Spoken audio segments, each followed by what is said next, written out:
3 ayda 2'de 3'ün zanlar.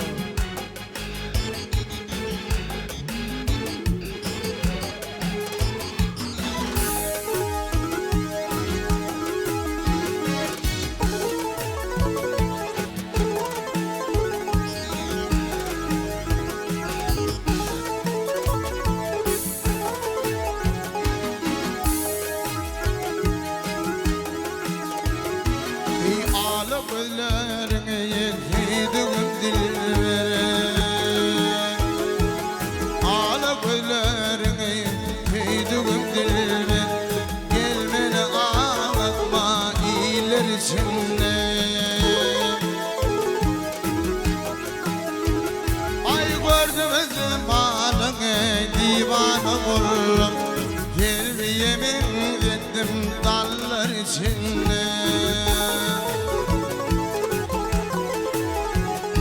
Ay karşımızdan yağar bulur, gittim bana yalan dünya dar olur.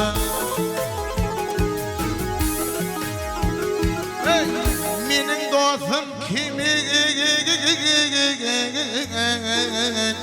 nerede var olar, hakkım yarattığı kullar içinde. Züleyha dinleyen mi Züleyha?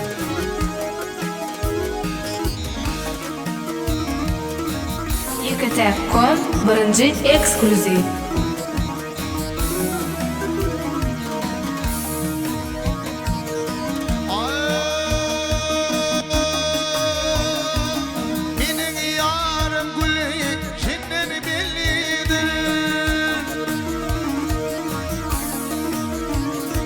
Hileveleri şeriflerinden bildirir.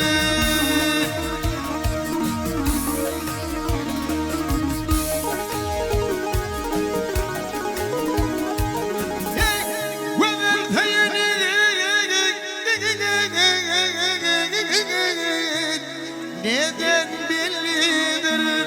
Terbiyemem ettim diller içinde.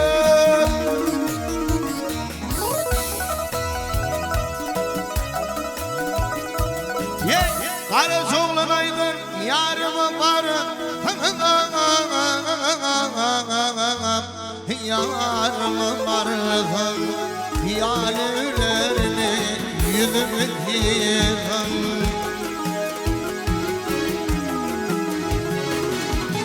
Ey benim dostum kimi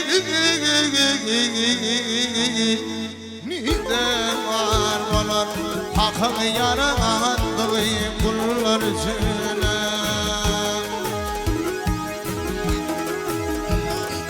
Ay benim dostum kimi